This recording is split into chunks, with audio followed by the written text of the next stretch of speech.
क्या bank audit का उद्देश्य केवल एमओसी देना होता है?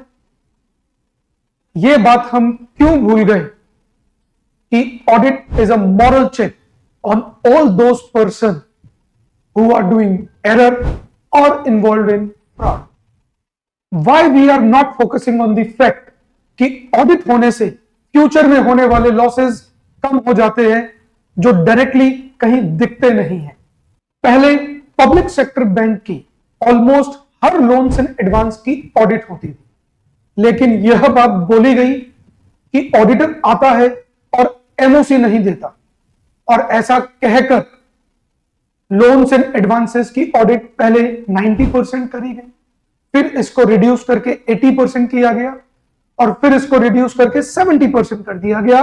और अब यह बात चल रही है कि पब्लिक सेक्टर बैंक अपने हिसाब से देख ले कि ऑडिट करवानी चाहिए है या नहीं। क्या बैंक ऑडिट में हमारा काम गलती निकालना होता है या एमओसी देना होता है? The answer is big no. During audit हम बैंक में काफी सारी मॉडिफिकेशंस कराते हैं, काफी सारे रेक्टिफिकेशंस कराते हैं, जिसका क्यूमुलेटिव इंपैक्ट यह है कि बैंक की पोजीशन और भी स्ट्रांग हो गई है।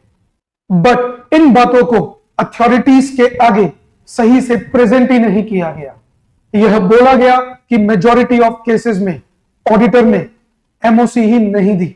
The base of MOC is completely wrong while conducting the effectiveness of audit. Remember, audit is not an expense for an organization. It's an investment to safeguard those future losses which can be there in the organization. It's an effort for the organization and for the growth of organization. Her public sector bank को अपनी हर branch की audit mandatory कर देनी चाहिए, चाहे वो statutory audit हो, चाहे वो कॉन्करेंट ऑडिट हो। अरे भाई, एटलीस्ट एक ब्रांच की कॉन्करेंट ऑडिट तो करवाओ। अगर कॉन्करेंट ऑडिट नहीं हो रही तो स्टैट्यूटरी तो करवाओ। हो क्या रहा है, एक ही ब्रांच की कॉन्करेंट ऑडिट होती है और उसी ब्रांच की स्टैट्यूटरी ऑडिट भी कर दी जाती है। क्या यह तरीका सही है?